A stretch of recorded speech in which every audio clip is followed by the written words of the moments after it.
Hello everyone, अपनी इस video में हम आगे कंटिन्यू करेंगे क्वेश्चन। इससे पहले की वीडियो में हमने फर्स्ट क्वेश्चन ये डिस्कस किया था, सेकंड क्वेश्चन ये, ऐसे ही करके हमने एचटेट 2020 और 2016 और एलटी एग्ज़ाम के कुछ क्वेश्चन डिस्कस किए थे। अब आगे कंटिन्यू करते हैं। 8th question, if A is equal to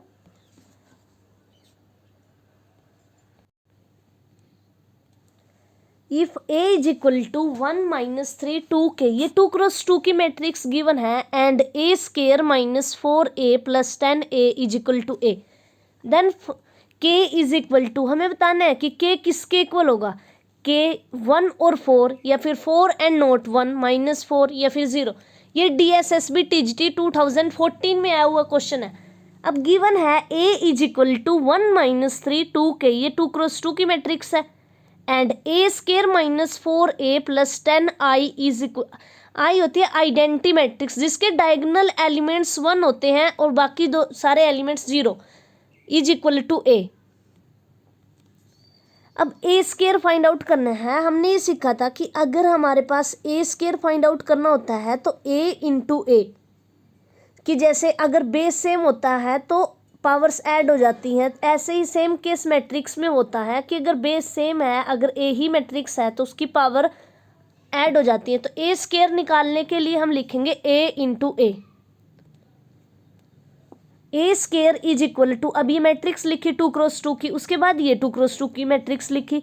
तो अगर ये एलिमेंट चाहिए हमें तो हम क्या करेंगे, इसका A11 चाहिए तो इसका फर्स्ट रो एंड इसका फर्स्ट कॉलम मल्टीप्लाई करेंगे, तो यहाँ से वैल्यू आएगी 1 माइनस 3 इंटू 6 माइनस 5। अब ये एलिमेंट निकालना है तो इसका फर्स्ट रो और इसका सेकंड कॉलम आपस में मल्टीप्लाई करेंगे, तो यहाँ से वैल्यू मिलेगी -3 के। अब इसका सेकंड रो और फर्स्ट कॉलम मल्टीप्लाई करेंगे तो 2 + 2k, तो ये वैल्यू आ जाएगी हमारे पास। अब ये निकालना है, इसका ये एलिमेंट बचा है तो हम इसके सेकंड रो को सेकंड कॉलम से मल्टीप्लाई करेंगे, तो ये A22 की वैल्यू आ जाएगी -6 + k का स्केयर। अब गिवन है कि a square minus 4a plus 10i minus a is equal to 0। अब ये मतलब एडिशन सब्ट्रैक्शन है तो -4a माइनस a, तो मैट्रिक्स भी सेम ऐड हो जाती है और सब्ट्रैक्ट, तो a square minus 5a plus 10i is equal to 0।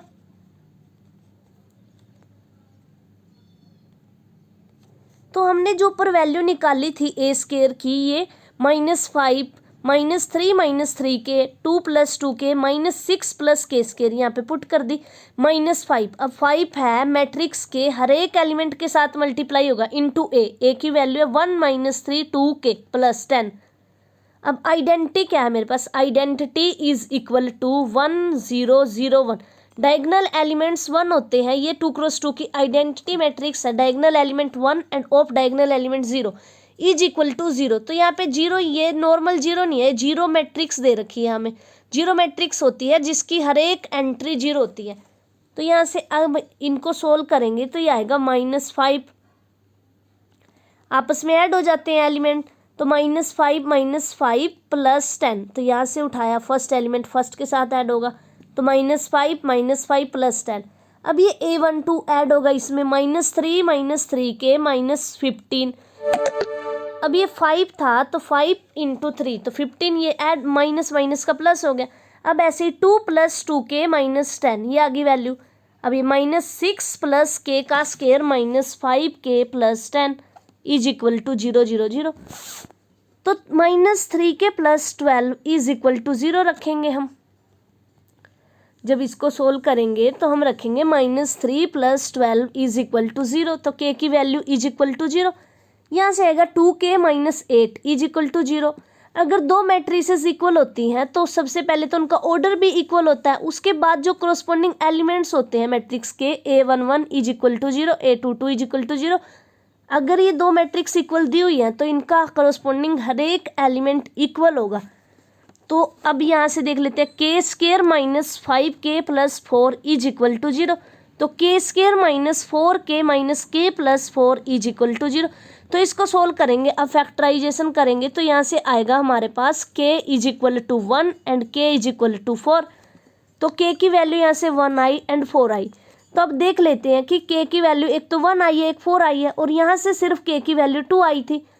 तो अगर मैं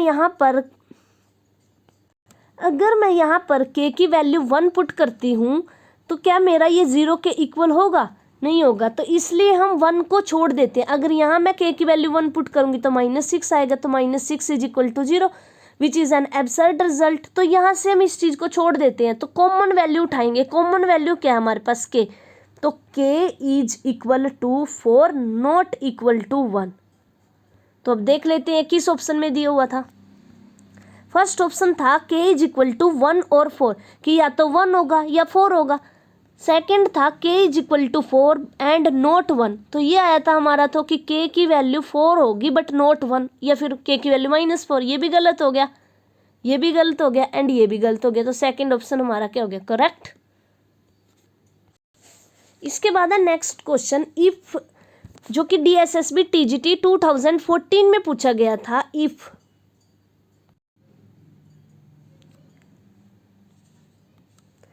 2x3, ये हमें 1 क्रॉस 2 की मैट्रिक्स गिवन है, और 1 2 -3 0, ये 2 क्रॉस 2 की मैट्रिक्स है। x1 ये हमारे पास 2 क्रॉस 1 की मैट्रिक्स है। Then the value of x, हमें x की वैल्यू फाइंड आउट करनी है। इन मैट्रिसेस को मल्टीप्लाई करके हम जीरो मैट्रिक्स के इक्वल रखेंगे, वहाँ से x की जो वैल्यू आएगी वो हमारा आंसर होगा। तो अब मैट्रिक्स मल्टीप्लीकेशन, सबसे पहले ये चेक करते हैं कि मैट्रिक्स मल्टीप्लीकेशन पॉसिबल है या नहीं। हम हमें गिवन है 1 क्रॉस 2 की मैट्रिक्स है कोई, उसको मल्टीप्लाई करना है 2 क्रॉस 2 की मैट्रिक्स के साथ। तो number of columns in first matrix is equal होने चाहिए हमारे number of rows in second matrix. तो अब जब इनको मल्टीप्लाई करेंगे तो मल्टीप्लीकेशन पॉसिबल होगी अगर ये दोनों इक्वल हुए, और यहाँ से जो रिजल्टेंट मिलेगा वो मिलेगा हमें 1 क्रॉस 2 की मैट्रिक्स मिलेगी। अब फर्स्ट दो मैट्रिसेस को अगर मैं यहाँ से मल्टीप्लाई करती हूँ तो मेरे को 1 क्रॉस 2 की मैट्रिक्स मिलेगी। अब नेक्स्ट जो है इसके साथ मल्टीप्लाई कब पॉसिबल होगी? अगर ये मैट्रिक्स, अब ये गिवन है कि 2 क्रॉस 1 की है, तो चेक करते हैं क्या मैट्रिक्स मल्टीप्लीकेशन पॉसिबल है, कि number of columns in this matrix is equal to number of rows in this matrix होना चाहिए। तो 2 इज इक्वल टू 2, तो यहाँ से तो आ जाएगा ये, ठीक है। अब रिजल्टेंट जो मिलेगा वो हमें मिलता है 1 क्रॉस 1 की मैट्रिक्स, ठीक है। अब इसको जनरल समझ लेते हैं कि अगर हमारे पास कोई m क्रॉस n की मैट्रिक्स है, कि A मैट्रिक्स है और उसका ऑर्डर m क्रॉस n है, और B मैट्रिक्स है इसका ऑर्डर k क्रॉस p है, तो इनकी मल्टीप्लीकेशन तभी पॉसिबल होगी कि अगर m क्रॉस n की थी ये मैट्रिक्स हमारी, n is equal to k हो जाए, और जो रिजल्टेंट हमें यहाँ पे मिलने वाला है C मैट्रिक्स मान लेते हैं कोई, दोबारा लिख लेते हैं कि A अगर कोई मेरी m क्रॉस n की मैट्रिक्स है और B अगर मेरी कोई k क्रॉस p की मैट्रिक्स है, और बोला गया कि n is equal to k, तो यहाँ से पता लग गया कि मैट्रिक्स मल्टीप्लीकेशन तो पॉसिबल है। लेकिन अब जो रिजल्टेंट आएगा, मान लेते हैं C मैट्रिक्स आएगी, तो उसका ऑर्डर है m क्रॉस p होगा, कि जो ये होता है और ये उस मैट्रिक्स का ऑर्डर होता है, ठीक है। अब ये 1 क्रॉस 2 की मैट्रिक्स थी हमारे गिवन, तो अब इसको मल्टीप्लाई करेंगे अगर 2 क्रॉस 2 की मैट्रिक्स के साथ, तो ये बनेगी 1 क्रॉस 2 की मैट्रिक्स। तो ये बन जाएगा यहाँ से, इसके फर्स्ट रो को इसके फर्स्ट कॉलम से मल्टीप्लाई करेंगे तो 2x माइनस 9, और यहाँ से आएगा 4x, और ये है 2 क्रॉस 1 की मैट्रिक्स x 8 2 क्रॉस 1 की, तो रिजल्टेंट मिलेगा 1 क्रॉस 1 की मैट्रिक्स मिलेगी हमें। तो यहाँ से आगे हमारे पास 2x square minus 9x plus 32x is equal to 0, तो 2x square plus 23x, 32 minus 9 23x is equal to 0। तो x की वैल्यू या तो हमारे पास 0 आएगी और या -23/2। तो अब ऑप्शन में देख लेते हैं कि इनमें से कौन सी वैल्यू गिवन है। तो ऑप्शन में 0 तो वैल्यू नहीं है हमारे पास, तो यहाँ से ऑप्शन डी क्या हो जाएगा करेक्ट, क्योंकि x इज इक्वल टू, ये आए थे दो value, x is equal to 0 और x इज इक्वल टू -23/2। अब next question, if 10th question है जो कि पीजीटी टायर 2004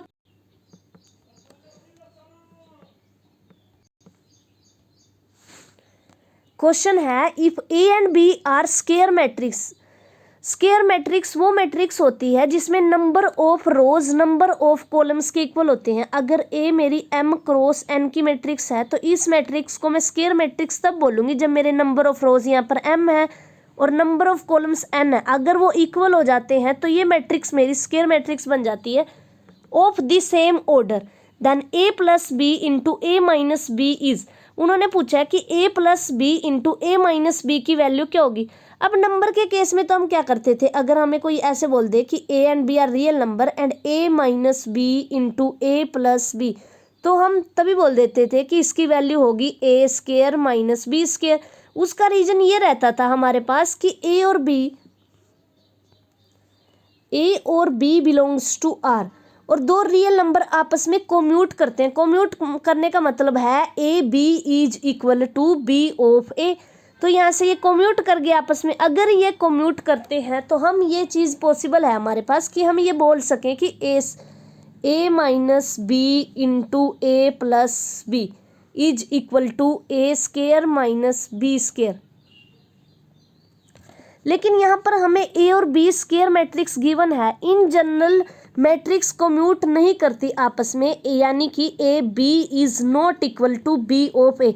जब तक वो हमें मेंशन ना करके दे कि A B is equal to b है, यानी ए और बी आपस में कोम्यूट करती हैं, तब तक हम डायरेक्ट यहाँ से ये चीज़ नहीं बोल सकते कि a minus b a plus B is equal to a square minus B square. तो in general a B is not equal to B of ए।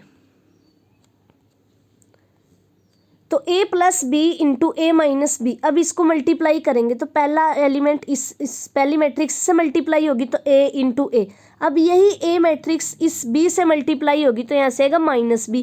अब b a मैट्रिक्स से मल्टीप्लाई होगा तो यहाँ से b a। अब b माइनस बी से तो माइनस b इंटू बी। अगर हमें दिया होता कि A B is equal to B a है तो यहाँ से ये आपस में कट जाते ए बी बी ए के साथ, लेकिन ये नहीं गिवन है हमें, तो हम इसको एज इट इज ही रखेंगे। यहाँ पर हम ये रिजल्ट नहीं लगा सकते कि A B is equal to b है।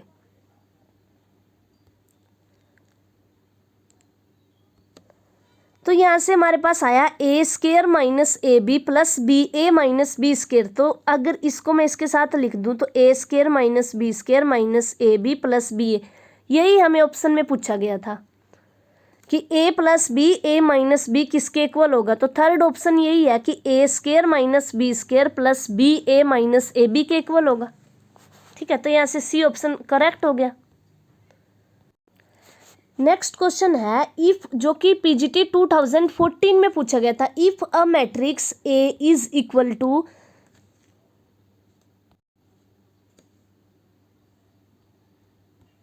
If a matrix A is equal to a i j 3 cross 3 की मैट्रिक्स है एक, where a i j is equal to 1 if i is not equal to j 0 if i is equal to j, कि a i J Jin Jin entry के लिए आई जे के equal होगा वहां पर वैल्यू आएगी 0 और जिन एंट्रीज के लिए I is not equal to J होगा वहां वैल्यू आएगी 1, then A square is equal to. तो सबसे पहले तो हमें ए मैट्रिक्स लिखनी पड़ेगी क्योंकि हमें यहाँ पर मैट्रिक्स कंपैक्ट फॉर्म में गिवन है। कंपैक्ट फॉर्म में हम मैट्रिक्स को ओपन करके नहीं लिखते, कुछ ऐसी कंडीशन डाल देते हैं जो कि वो मैट्रिक्स सेटिस्फाई करती है। तो यहाँ से ए बनाएंगे सबसे पहले, तो ए मैट्रिक्स होती है हमारे पास A11, ये रही A11 एंड A12 A13, ये A21 A22 A23 A31 A32 A33, ये 3 क्रॉस 3 की मैट्रिक्स गिवन है हमें। उन्होंने बोला है कि ए आई जे 0 है अगर आई इज इक्वल टू जे, तो यहाँ पर भी आई इज इक्वल टू जे और यहाँ पर भी आई इज इक्वल टू जे और यहाँ पर भी आई इज इक्वल टू जे, तो ये तीनों हो जाएंगे हमारे पास 0। और जहाँ पर आई ए के इक्वल आई जे के इक्वल नहीं है वहाँ पर वैल्यू है 1, तो यहाँ से ए इज इक्वल टू 0 0 0 और यहाँ पर 1 आ जाएगा क्योंकि यहाँ पर आई इज नॉट इक्वल टू जे, ये एंट्रीज क्या थी मेरी A12, तो 1 इज नॉट इक्वल टू 2, तो यहाँ 1 ये 1 3 यहाँ भी 1 ये, तो ए स्केयर फाइंड आउट कैसे करते हैं, A square is equal to A into A. तो ये लिख लिया हमने ऐसे, तो ए इंटू ए। अब इसको मल्टीप्लाई करेंगे इसका फर्स्ट रो और इसके ये, तो यहाँ से एंट्री मिलेगी A11। अब इसका सेकेंड रो और इसका दिस, यहाँ से ऐसे हम इस मैट्रिक्स को, तो मैट्रिक्स को मल्टीप्लाई करने के बाद हमें मिलेगा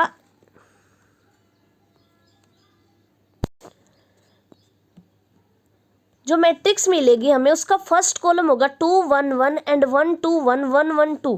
अब आंसर में देख लेते हैं, उन्होंने हमें ए स्केयर ही पूछा था निकालने के लिए कि ए स्केयर की वैल्यू ये आई है हमारे पास। तो अब देख लेते हैं कि किस ऑप्शन में गिवन है। अब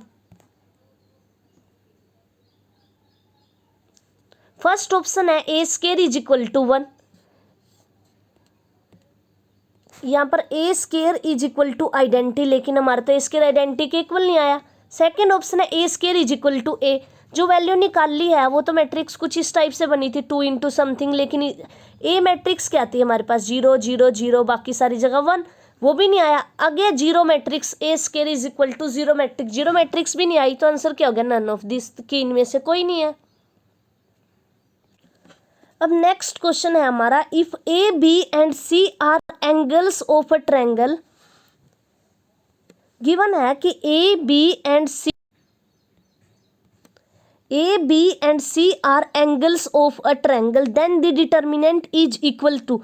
ए बी और सी हमें गिवन है कि एंगल्स हैं किसी ट्रायंगल के, और अगर किसी ट्रायंगल्स के एंगल हैं तो इन तीनों का सम हमारा 180 के इक्वल होगा। A plus B plus C is equal to 180।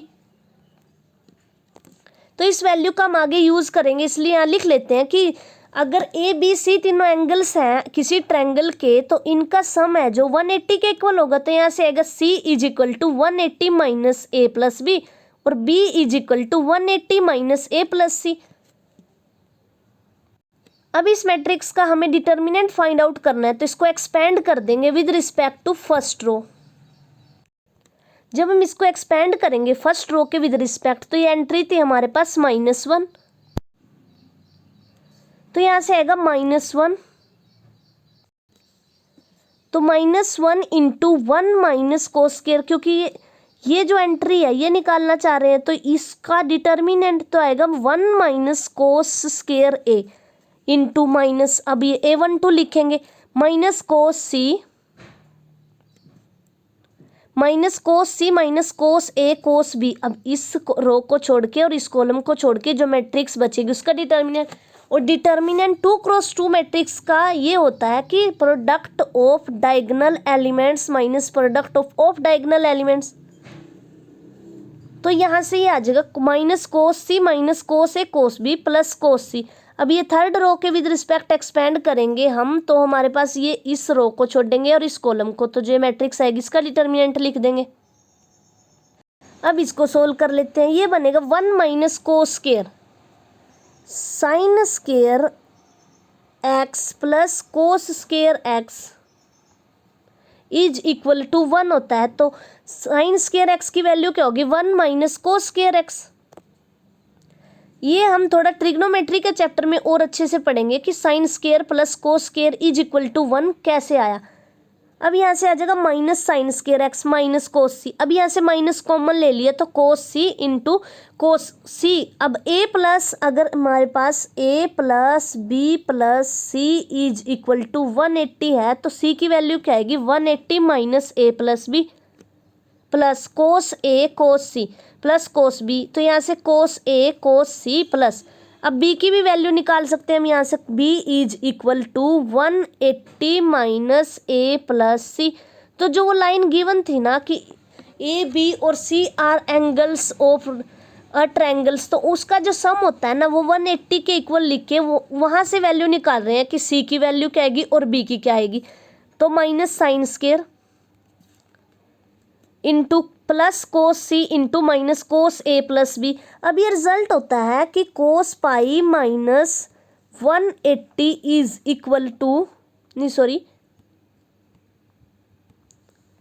Cos 180 minus X is equal to minus cos X. ये ट्रिग्नोमेट्री के चैप्टर में पढ़ेंगे कि कैसे हम ये बोल पा रहे हैं कि कोस 180 माइनस दिस इज दिस। ये फर्स्ट क्वाड्रेंट में सभी क्या होते हैं पॉजिटिव होते हैं, साइन कोस कोट टेन सभी। अब सेकंड में इसमें साइन भी पॉजिटिव रहता है और कोसिकेंट भी पॉजिटिव रहता है। अब इसमें थर्ड क्वाड्रेंट में मेरा टेन और कोट पॉजिटिव रहता है और इसमें यहाँ पर मेरा कोट और यहाँ मेरा साइन और कोसिकेंट पॉजिटिव रहता है और यहाँ पर टेन और कोट और यहाँ पर कोस और सिकेंट पॉजिटिव रहते हैं। तो वहाँ से निकाला है। अगर मैं बोल रही हूँ कि कोस 180 माइनस दिस, तो 180 में से कुछ माइनस हो रहा है तो ये सेकंड क्वाड्रेंट में आ गया। लेकिन यहाँ तो साइन और कोसिकेंट पॉजिटिव थे, कोस क्या है यहाँ पर नेगेटिव, तो इसलिए यहाँ से वैल्यू मेरी आई है cos 180 minus this is equal to cos A plus B. तो यहाँ पे पुट कर दी तो plus cos A cos B plus cos B into this, तो minus sine square plus cos C. अब ये कोस ए प्लस बी का फार्मूला होता है कि कोस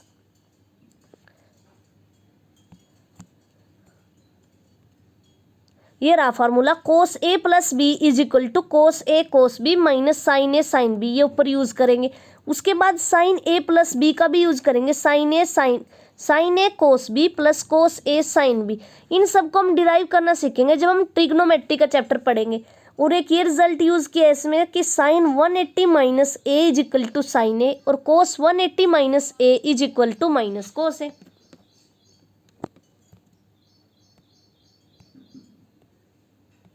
तो यहाँ से हमारे पास ये वैल्यू आ गई, तो minus sine square plus cos C. अब ये कोस ए कोस बी आया था तो ये आपस में कट गया, तो यहाँ से बचा sine A cos B, sine A sine B plus cos B into, अब ये कोस ए कोस सी है, ये भी है तो ये भी कट गया आपस में, तो यहाँ से आ गया साइन ए साइन सी। तो minus sine square A plus sine A, अब ये साइन ए कॉमन ले लिए, यहाँ भी था यहाँ भी था, तो ये बन गया cos C sine B plus sine C cos B. तो minus sine square A plus sine A into sine B plus C, sine B plus C का फार्मूला होता है sine B cos C cos B sine C, तो minus sine square plus sine A. अब ये sign B plus सी है तो इसको मैं अब बी प्लस सी की वैल्यू अगर मैं वहाँ से निकाल लूँ तो 180 माइनस ए आ जाएगी, क्योंकि A plus B plus C is equal to 180 है, तो साइन 180 माइनस ए, और साइन 180 माइनस ए होता है मेरे पास साइन ऑफ ए। तो माइनस साइन स्केयर ये पहले से साथ में चल रहा था और साइन स्केयर इसको सोल्व करने के बाद आ गया, तो ये दोनों आपस में कट गए, तो यहाँ से वैल्यू आ गई हमारे पास 0। तो अब देख लेते हैं किस ऑप्शन में दिया हुआ था। तो ऑप्शन बी यहाँ से करेक्ट हो गया हमारा।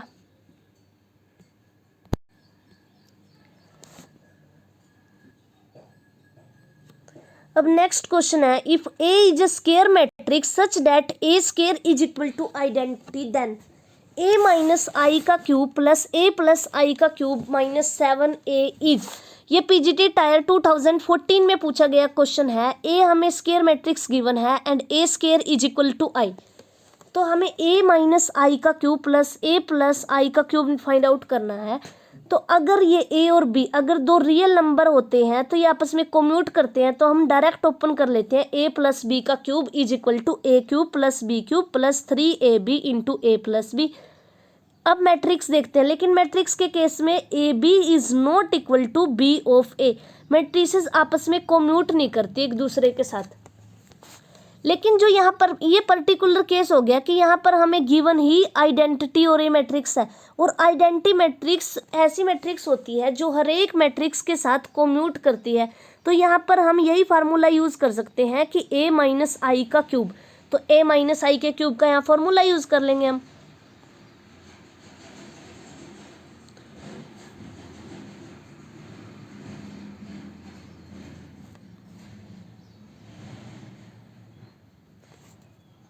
तो यही लिखा हुआ है, but in the case of matrix A B is not equal to B A in general so direct open cube is not possible. But यहाँ पर्टिकुलर केस है, आई और ए आपस में कम्यूट करते हैं, क्योंकि आइडेंटिटी मैट्रिक्स हमारी कम्यूट करती है। तो ए माइनस आई का cube plus A plus I का क्यूब माइनस 7a, इसको ओपन करना शुरू किया तो मेरे पास आया ए क्यूब,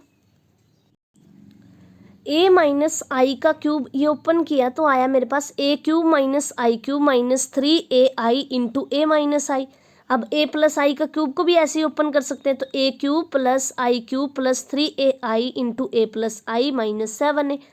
तो जब इसको सोल्व करेंगे तो हमें गिवन है कि ए square is equal to identity, तो जहाँ भी ए क्यूब आएगा हम उसको ऐसे लिखेंगे ए स्क्वायर इंटू ए, और ए स्क्वायर की वैल्यू आइडेंटिटी गिवन है तो ए cube is equal to A.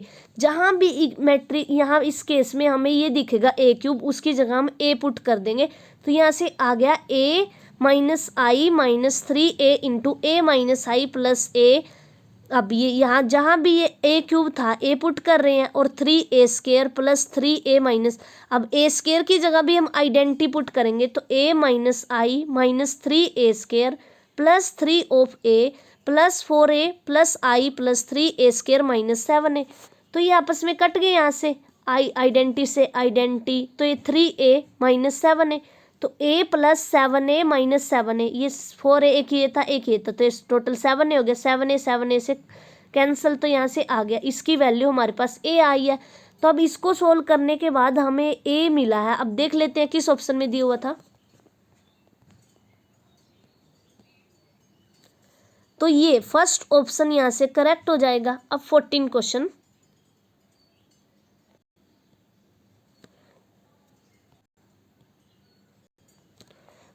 Question, है द वैल्यू ऑफ डिटर्मिनेंट दिया हुआ है cos theta cot theta tan theta and secant theta is equal to, कि इसकी वैल्यू किसके इक्वल होगी। अब डिटर्मिनेंट ऑफ ए, अब अगर हमारे पास 2x2 की मैट्रिक्स होती है तो उसका डिटर्मिनेंट होता है product of diagonal elements minus product of diagonal element.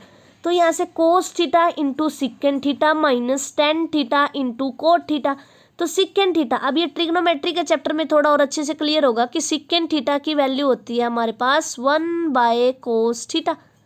तो यहाँ पुट कर दी cos theta into 1/cos theta minus 10। अब कोट थीटा की भी वैल्यू होती है हमारे पास cot theta is equal to 1/tan theta, तो वो यहाँ पुट कर दी, तो 1 माइनस 1 इज इक्वल टू 0। तो अब ऑप्शन ए यहाँ से करेक्ट हो गया हमारा।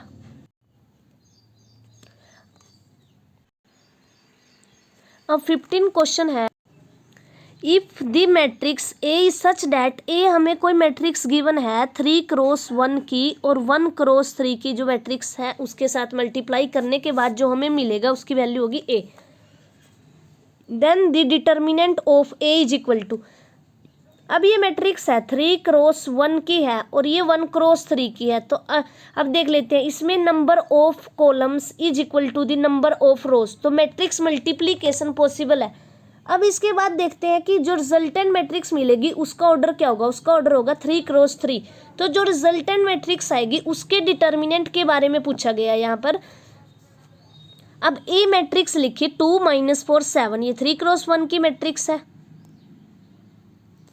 और ये 1x3 की है। तो ये चेक किया कि ये मैट्रिक्स आ गई। अब इसको इस रो से, इस रो को इस कॉलम से मल्टीप्लाई करेंगे तो ये मिल जाएगा, तो 2 × 1 2, तो -4 को 1 से करेंगे तो -4, 7 को 1 से करेंगे 7, तो ये हमारे पास फर्स्ट कॉलम आ गया। अब सेकंड के लिए इससे मल्टीप्लाई करेंगे हर एक एलिमेंट को, तो 2 × 9 9 18 -36, ऐसे ही मैट्रिक्स बनेगी। तो इस मैट्रिक्स में एक पैटर्न फॉलो हो रहा है कि अगर मैं, वैसे तो हम डायरेक्ट भी इसका डिटर्मिनेंट फाइंड आउट कर सकते हैं, लेकिन इसमें एक पैटर्न नजर आ रहा है कि C3 is equal to 2C3 - C1, कि अगर मैं ये ऑपरेशन अप्लाई कर दूं तो मेरे को जो मैट्रिक्स मिलेगी उस मैट्रिक्स के डिटर्मिनेंट के अंदर मेरा C2 is equal to C3 हो जाएगा। और हमें पता है कि अगर किसी मैट्रिक्स के दो कॉलम्स आपस में इक्वल हो जाते हैं तो उस मैट्रिक्स का डिटर्मिनेंट 0 हो जाता है। तो यहाँ पे अप्लाई किया मैंने ये ऑपरेशन कि C3 is equal to 2C3 - C1। अब इसको 2 से मल्टीप्लाई करूंगी सबसे पहले तो 20 आएगा, -C1 करना है तो -2, तो इज इक्वल टू 18 आ गया। अब इसको 2 से मल्टीप्लाई करूंगी तो 2 × -20, अब C1 मतलब माइनस करना है, लेकिन यहाँ -4 ऑलरेडी है तो 4 हो जाएगा, प्लस ऐड हो जाएगा, तो -40 + 4 इज इक्वल टू 36, माइनस का 36 आ जाएगा। उसके बाद ऐसे ही यहाँ 63 आ जाएगा। तो यहाँ से नज़र आ रहा है कि C2 is equal to C3 है। अगर दो कॉलम्स आपस में आइडेंटिकल हो जाते हैं तो उस डिटर्मिनेंट की वैल्यू 0 होती है। तो अब देख लेते हैं किस ऑप्शन में डिटर्मिनेंट की वैल्यू 0 गिवन है। तो यहाँ से फर्स्ट ऑप्शन मेरा करेक्ट हो जाएगा, क्योंकि फर्स्ट ऑप्शन में डिटर्मिनेंट ऑफ ए की वैल्यू 0।